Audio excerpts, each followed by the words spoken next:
What's going on, guys? It's Kyle Davis of the Davis Sports View, and as you can see, I got quite a few people on here today. I always get this messed up. Over here is Ryan. Down here is our new guest, Ethan. And in this corner, we have Tbone. How's it going, guys? How we doing today? Doing great. Our dad sucks. What? Use Uber Eats. Whoa. You're starting fights. Yeah. Well, this is the sports feud, not the food feud. not the food feud. So you guys ready to get into it right away? I think we can get rolling right away. Absolutely. Yes. All right, so two trades that happened this offseason. I mildly talked about it earlier.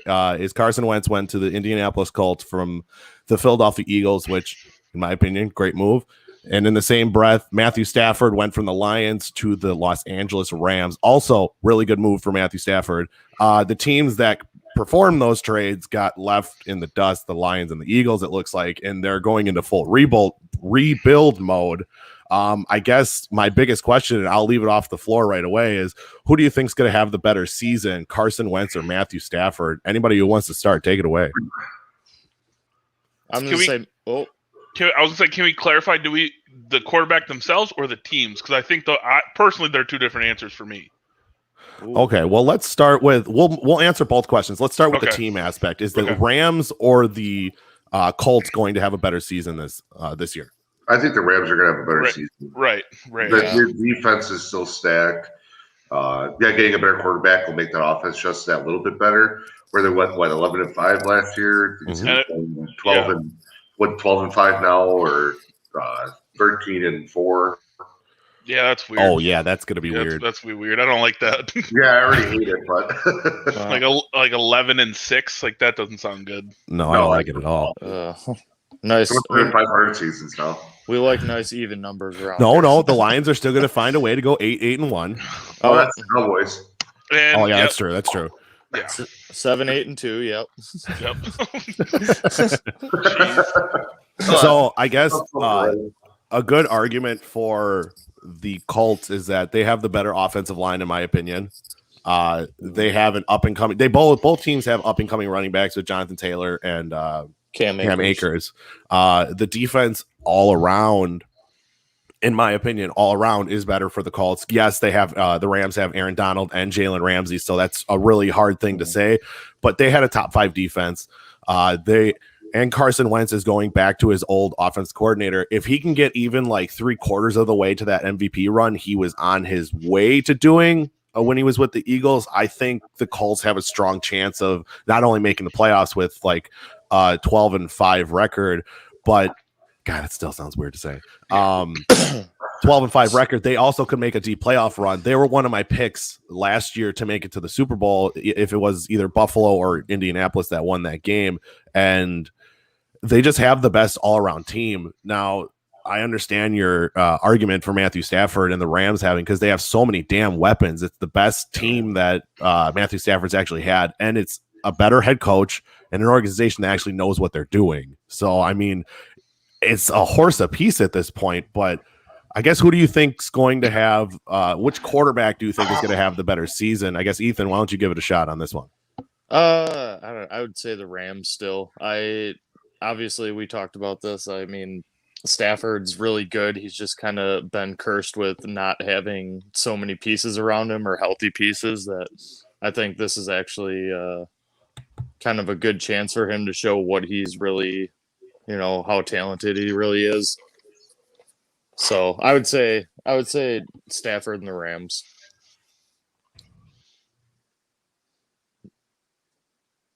Uh-oh. No, I'm here. Okay. I'm here. Anybody want to build off that? I agree with Ethan as well. I think Stafford's just going to light it up.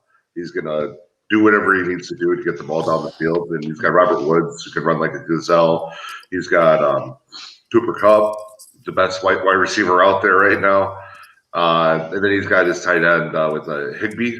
Yep. Yeah, Higbee's solid. And he's got a supporting cast of running backs who can catch the ball out of the backfield. Mm-hmm. So I think he'll be in a really good spot. I think it. Oh. Yeah. Go ahead. Oh, I was just going to throw in that I think it's going to be kind of who has the hotter hand, because their defenses, as you were saying, are kind of comparable. Because one end you got Jalen Ramsey and Aaron Donald. The other end you got DeForest Buckner and Malik Hooker and guys like that. So Darius Leonard. Yep.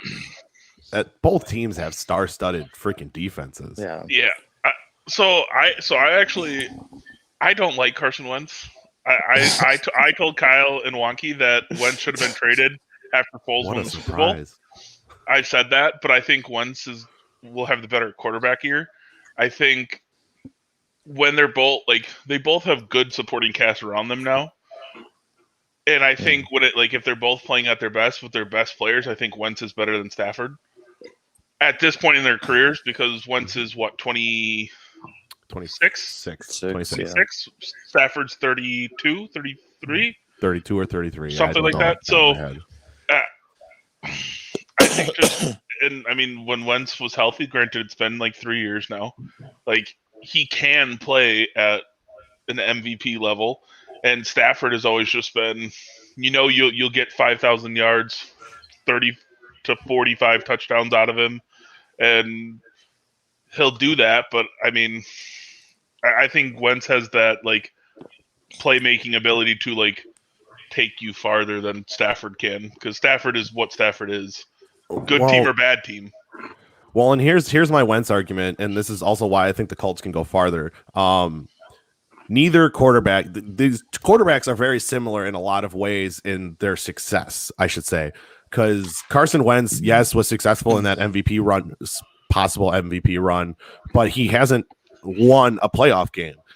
Matthew Stafford has not won a playoff game. He's putting up mind-boggling numbers. He's also had Calvin Johnson. He had a lot of different solid receivers come through, but he has a receiving core. Matthew Stafford has a receiving core that is way better, in my opinion, than what Carson Wentz is being handed.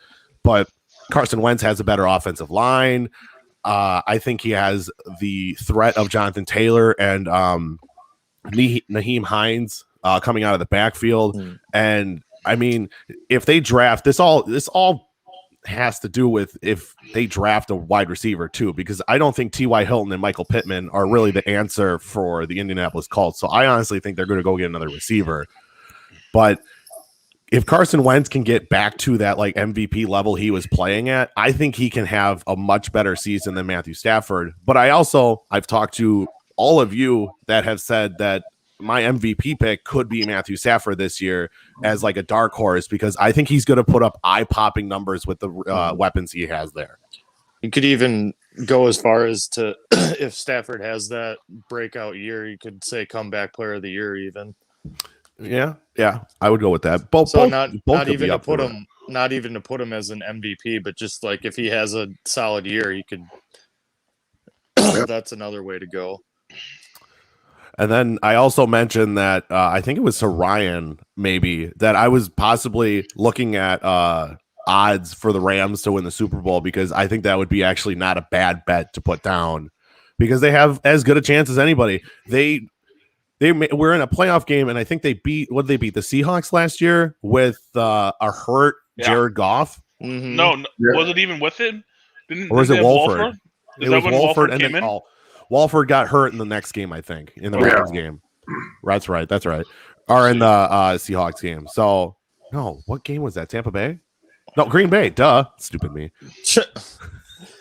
Oh, yeah. Yeah. One of those days. One of those days. It's all a blur. It wasn't even that long ago. So, Carson Wentz versus Matthew Stafford. Who do you guys got? Who do you think has the better season? Wentz. I'm still going to say Stafford. Ryan, with your mouth full. Crunch. I'm going with Stafford. And I'm going with Wentz. We're split down the middle. I do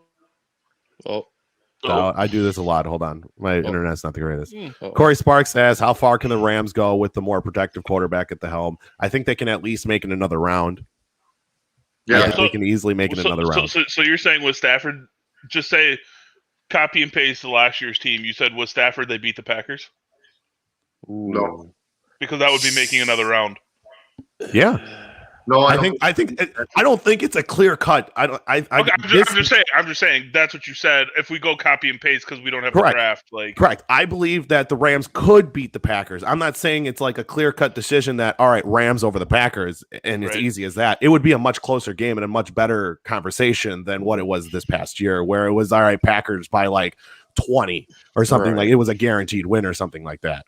Okay. Also, for the Super Bowl odds, Rams are third best in the NFC at 13-1. Colts are at 23-1.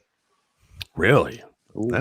Which seems kind of, also above them. Above the Colts are the Browns, the Ravens, the Bills, and the Chiefs in their division.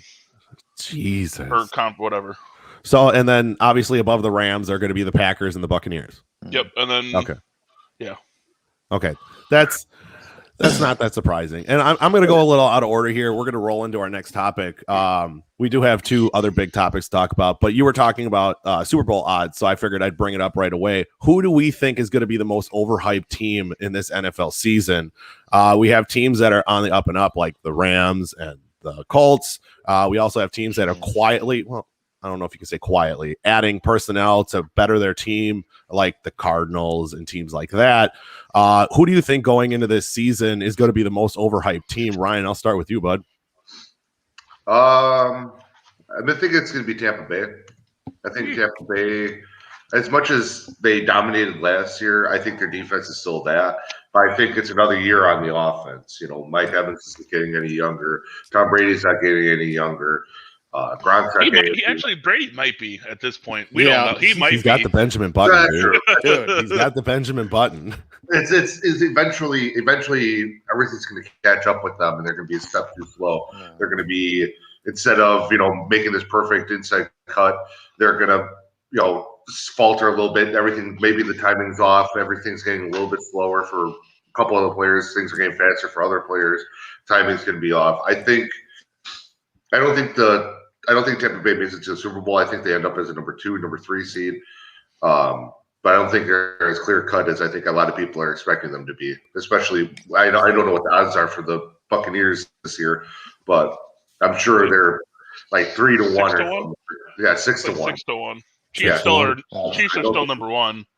Yeah, 7.5-1. Okay. Well, I'm looking at the win over unders, and I Tampa's at 11.5, and this is with the 17 games. That is the second most wins projected, right below the Kansas City Chiefs. So that would be what, 12-5? Yeah, to win said bet. Yeah. So I think the most overhyped team. People are talking about the San Francisco 49ers like they're about to blow the doors off of everybody. That was my pick. So, and their team is going to be a mess because you have Jimmy Garoppolo, who is your not established because he's been in and out of the lineup for so long, but he is your starting quarterback. You traded a lot of assets to go and get him from New England. Yep. He's not outside of being hurt. Yeah. He when he was healthy, he brought him to a Super Bowl. No, that defense did. He did. I know. I knew I was going to get somebody on that. I knew I'd get somebody on that. To your point, because I agree with you. I think it's the 49ers. Mm-hmm. Everyone is saying they just traded up to 3 to take a quarterback. So you're telling me this team that's supposed to blow the doors off someone doesn't have a solved quarterback situation? No. You're either going with Jimmy G or a rookie. Yeah. And I don't buy it. I don't buy it. And who do you think? And they're also talking about it being Mac Jones. God, I hope so. Oh, I hope so, because they're going to absolutely destroy that. It's going to destroy that system down there. It'd be hilarious. It would, especially when Justin Fields. Justin Fields will be there, and we'll talk about that on next episode because we have a mock draft coming up. But you're going to put like you said, a rookie quarterback at the helm, and you really think they're going to put together 10 wins or make it deep into the playoffs? They have a great defense, but that offense is not good. And even if they don't. And even if Jimmy G end of their offseason topic is who's going to be their quarterback or who are they drafting at 3, what quarterback are they taking? Name the last time a team picked that early and was then we're favored to make a run.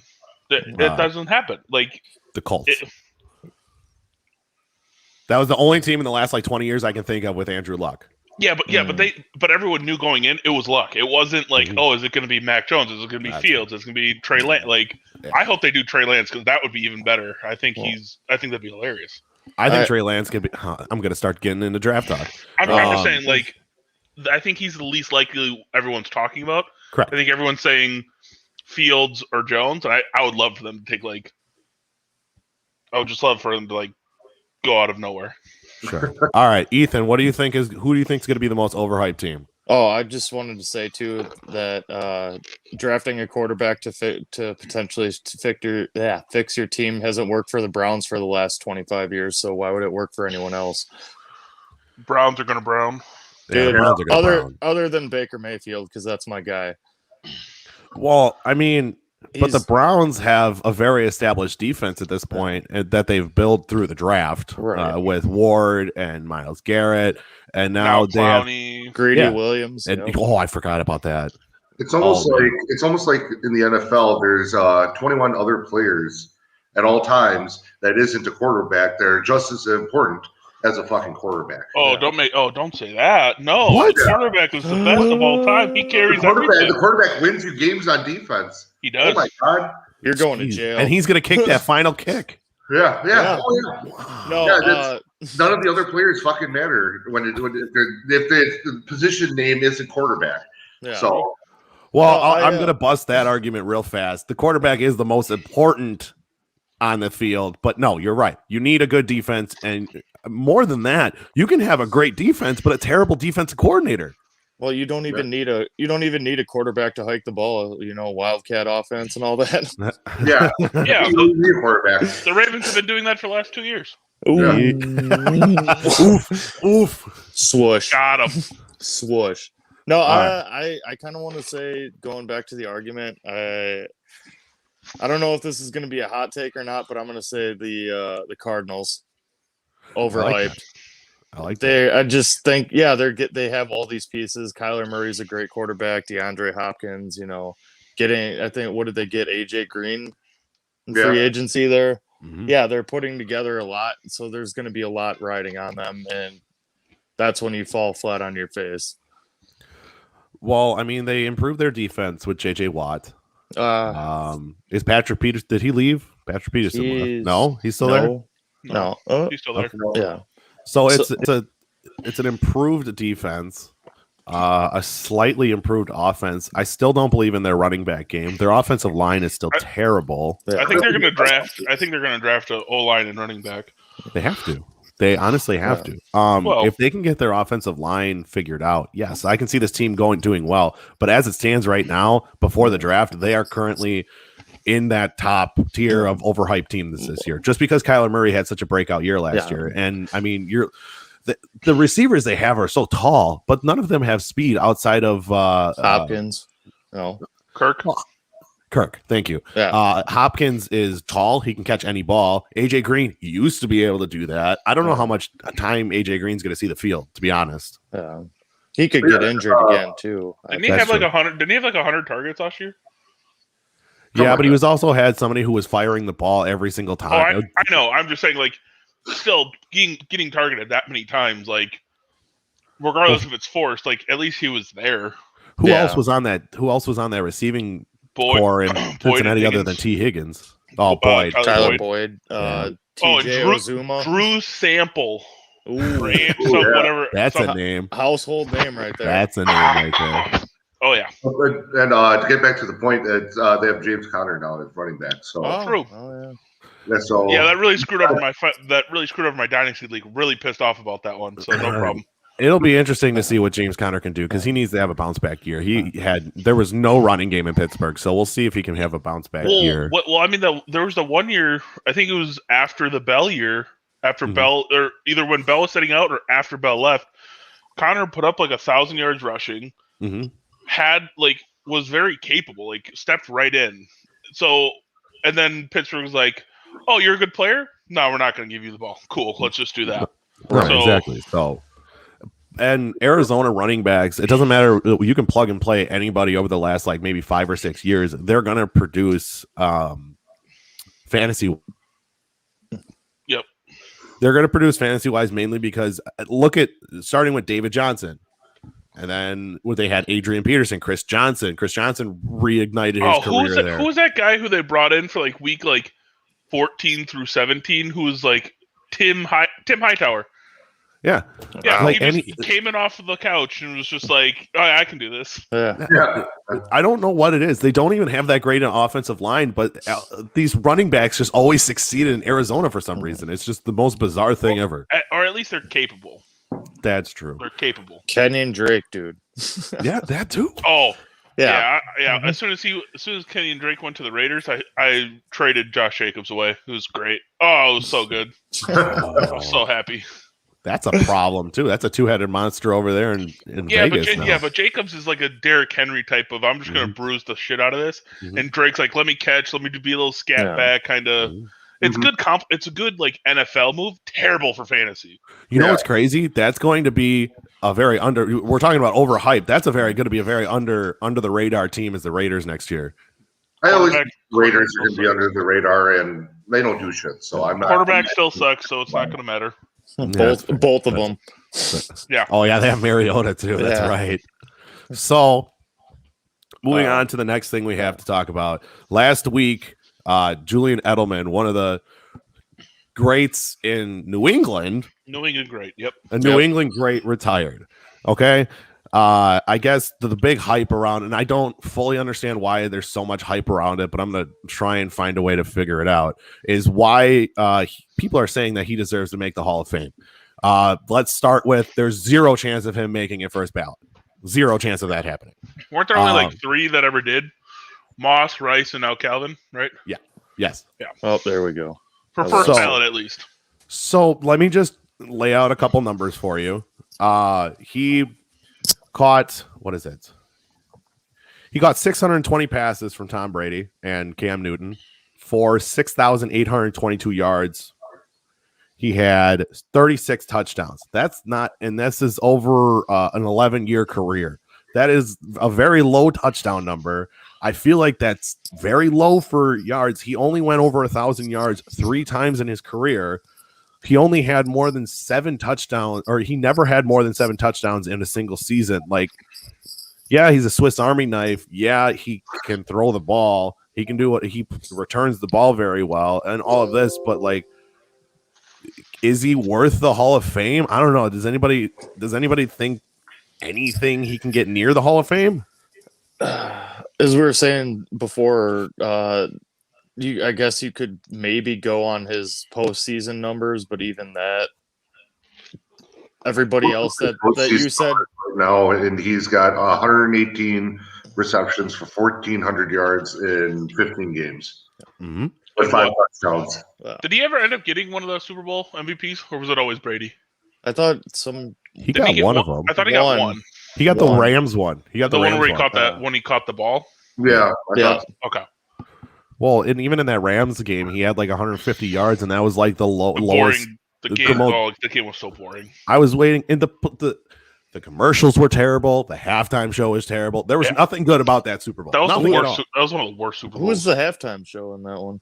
I don't remember off the top of my head. I just remember that Maroon 5. Yeah, I think it was Maroon 5. There it is. Yeah. That was.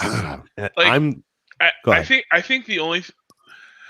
I don't agree with this, but wasn't Edelman undrafted? He was a lacrosse player in college. No, he was. That was Hogan. Hogan. Okay, I was gonna say, I'm like, maybe I got it mixed up. So I'm like, if he was, I was gonna say, if he wasn't drafted, 7th round. The what round? 7th round, 232nd overall. Okay, well, damn near undrafted. It's basically undrafted. But he was coming out as a quarterback. Yeah. And the first 3 to 4 years of his career, he was the returner, special teams. Mm-hmm. He was the Matthew Slater, but white. Mm-hmm. Like, he did everything for the Patriots on special teams until Welker left. Pretty much. Like, I think just because of like where he came into the league and where he's going to leave the league, I can see people are saying, well, he so far exceeded expectations and did all this stuff. I'm like, yeah, that's great, but this is the Hall of Fame. I don't care where you're drafted. Correct. So I guess it's not a participation trophy. It's right. not everybody should just get into the Hall of Fame because they retired, and like that's what it feels like. People's arguments are pretty much like, oh, you had a decade plus long career in the NFL after being in the 7th round, damn near undrafted. Yeah, you should get in. yeah. Like, no. So I guess a slight argument that I can make is I was listening to the Pat McAfee show the day after he retired, and he was one of those people that was like, man, anytime I punt the ball to Julian Edelman, I'm like, he's gonna try and run the ball back. Like, I'm a fair catch guy, I'm an inside the 20 guy, and he's like, man, he's like the worst returner I think I've ever had to face. And I'm like, all right, cool, that's all well, fine and good, but you're not going to put the best returner you're not going to put the best returner in the Hall of Fame. Is Devin Hester? Devin Hester's not in the Hall. He retired in 2016. Cordell Patterson's not going to make it into the Hall eventually when he makes it there. No. I think this is the first year Hester's even eligible. Right, but I don't think he's ever going to make it into the Hall. I think so. He's the greatest returner ever, period. That's fine, but he's just a returner. He was a terrible wide receiver. Yeah, but he's going to go in as a returner because he was the best at it. It's a third of the game. He has the most kick and punt returns of all time.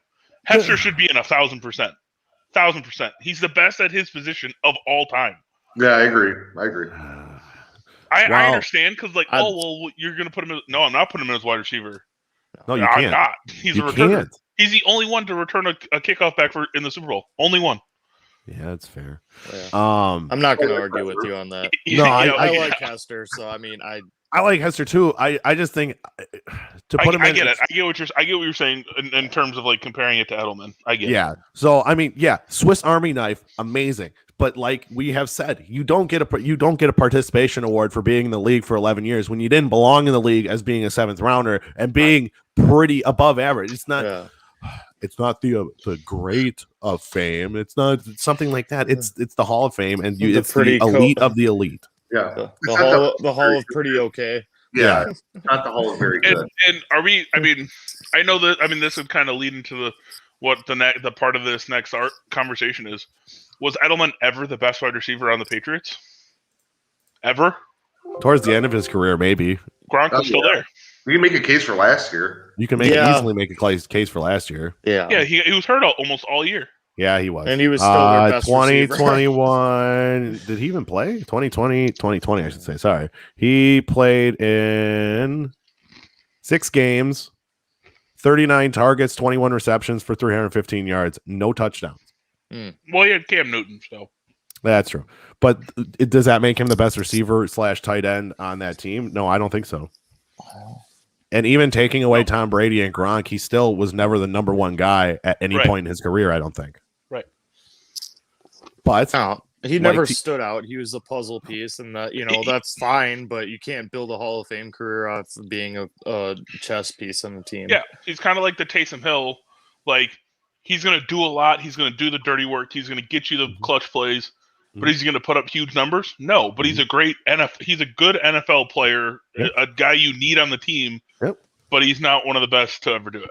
Yeah. So, I mean, even in this is going to lead into our next topic. Even on the team when Tom Brady was there, he didn't have the most eye-popping numbers, and he played his entire career here. Wes Welker, on the other hand, played for less years with the Patriots and Tom Brady, and he has almost 1,000 more yards than Julian Edelman. So if he isn't even the best player that Tom Brady has thrown the ball to, or even the second best, or even the third best, because I can make arguments for other people. Yeah. There's no way I can't put him. There's no way I can put him in the Hall. He can be in the Patriots Hall of Fame, not the NFL Hall of Fame. Mm-hmm. And they're not going to retire his number because Patriots don't retire numbers. They don't retire, especially 11. That's such a great number. Mm-hmm. Not going to retire 11. So, leading into this question, so we all agreed that skill-wise, Randy Moss is the greatest receiver that Tom Brady has ever thrown to. Yes. With the Patriots. Now, do we want to throw in the Tampa Bay Buccaneers players too, with Mike Evans and Chris Godwin and anybody that Tom Brady has thrown to? I think the only argument out of them that you could make is Evans because he's Scotty Miller. Because what Evans is one of like 3 or he might be the only ever, but I thought there's like 2 or 3 others that have had like 7 or 8 straight 1,000-yard seasons to start their career. Evans is one of like 4 or something. Yeah. If like I don't remember if he was the only one, but it was one of those like he's one of like 3 or 4. If he wasn't the only one. Like I think he's the only one you can argue. Well, he's at Godwin, 1,000. I'm looking at it right now. He's at 1,000-yard receiving seasons every single year of his. Oh. 4, 6, 2, 4, 8, 6, 7. 7. Last year was his 7th. Yes. And I think he's like if not the first, like one of 2 or 3 to ever do that, to start their career.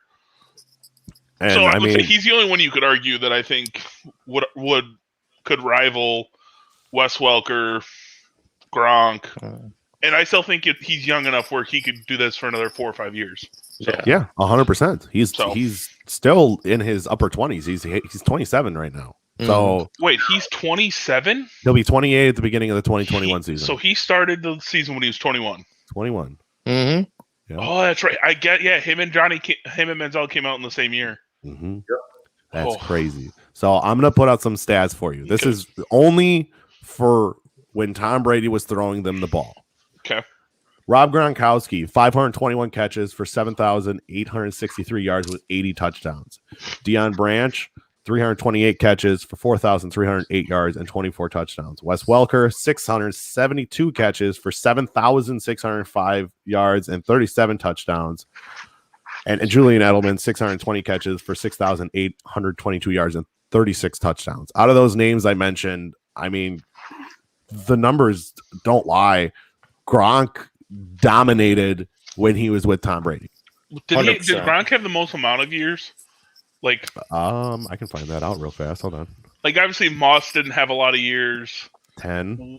Welker, I know he had like 3 or 4, or at least 2 with Manning in Denver. So Moss had 4. Edelman, I'm not even going to bring up. Yeah. Deion Branch had 7. So I think we can eliminate Deion Branch. Did Welker retire with the Broncos, or I thought he went somewhere else for like a year? Didn't he go to the Rams? But then he had like the concussions. Mm-hmm. Was it that? I thought he was somewhere else for. Or he retired and then he tried to come back like in like a year later, or something like that. I could have swore he was on the Titans or something, but maybe, with Wes Welker started his career in Miami, played 2 years there. Yep. He played 6 years in New England, then 2 years in Denver, 1 year in St. Louis where he got hurt. Okay, yep, there you go. Over his entire career, Wes Welker eclipsed 10,000 yards with 50 touchdowns. But with Brady, he had obviously the most success with over almost 8,000 yards and 37 touchdowns. That makes sense, yeah. So, I mean, I can make the argument for Wes Welker, too. He did all of that in 6 years, where Gronk has done it in 10. So he almost has the same amount of yards. He has more catches. He just doesn't have as many touchdowns because he was a slot receiver. So I honestly think it's Wes Welker because he's the most consistent in getting open, getting yards, and getting catches. Yeah, Gronk got in the end zone a lot, but to get to the end zone, you need to get close to the end zone. And when Gronk made all of his catches, it was in the end zone. Yeah, in the red zone, I should say. Sorry. Yeah, he didn't start being like a deeper threat until later in his career. Right. So I've seen him catch some balls out of nowhere like that, and I was like, oh. But it's not typical for a tight end that big to be a downfield threat. But right, yeah, right. I mean, Gronk is probably the best tight end ever. No, probably. Well, I can see that you could make a case for it, but I still think of like the Tony Gonzalez. Yeah, Tony Gonzalez, thank you. And I would say early, like New Orleans, Jimmy Graham was out of this world. Yeah. If he could have put together a whole career of it. Right. Yes, I would agree with that. But Jimmy Graham's, I think he'd be maybe top 10. I don't think he's top 5 though. Yeah. So I mean, I think Gronk is better than Antonio Gates. I think Gonzalez is probably his only competition. I think Travis Kelce could make it there.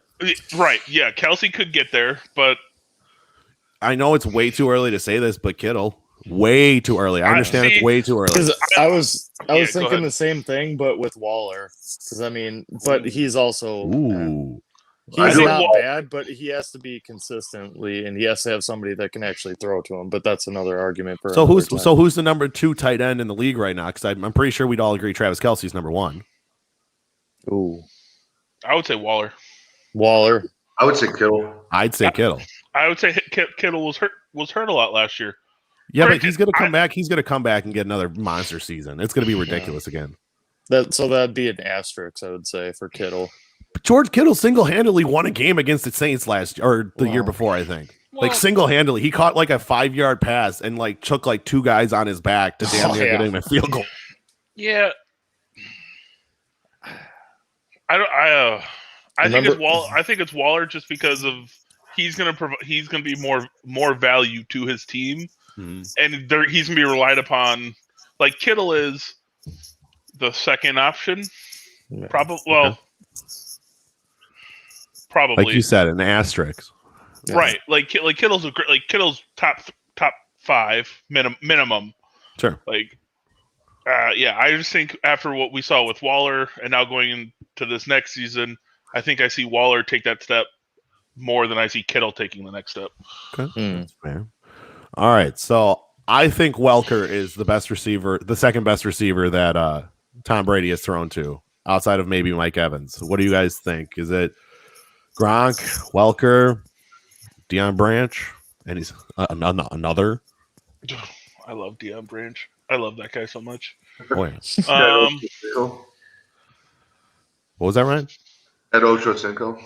Oh, True. Not when he was there. Not when he was there. Fair. I'm going with Welker.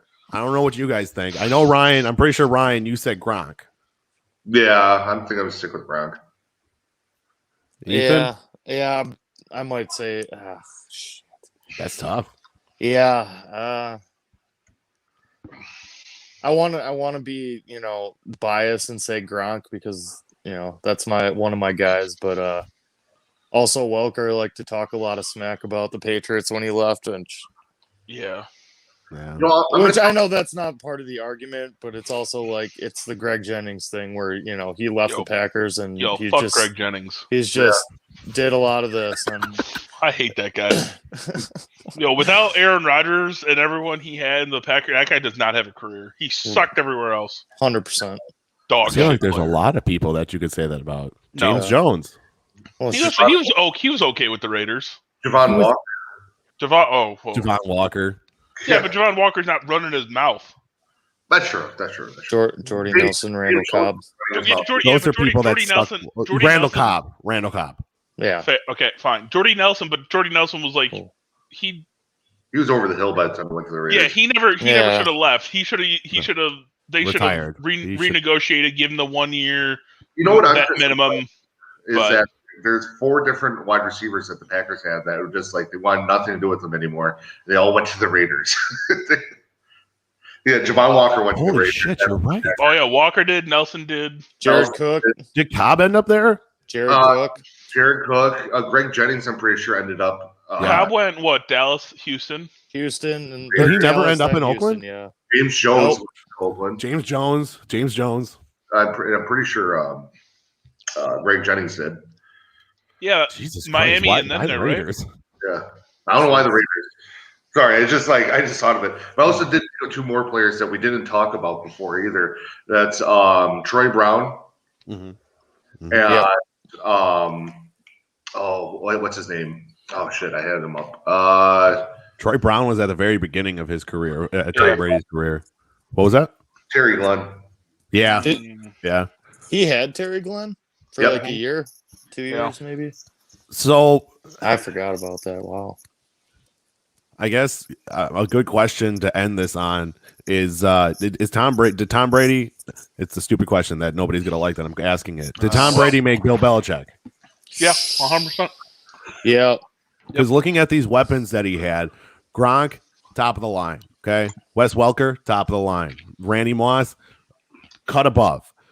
Julian Edelman, solid. Deion Branch, solid. Troy Brown, great. Like all of these receivers, if he didn't have these phenomenal receivers, or did he make these receivers great?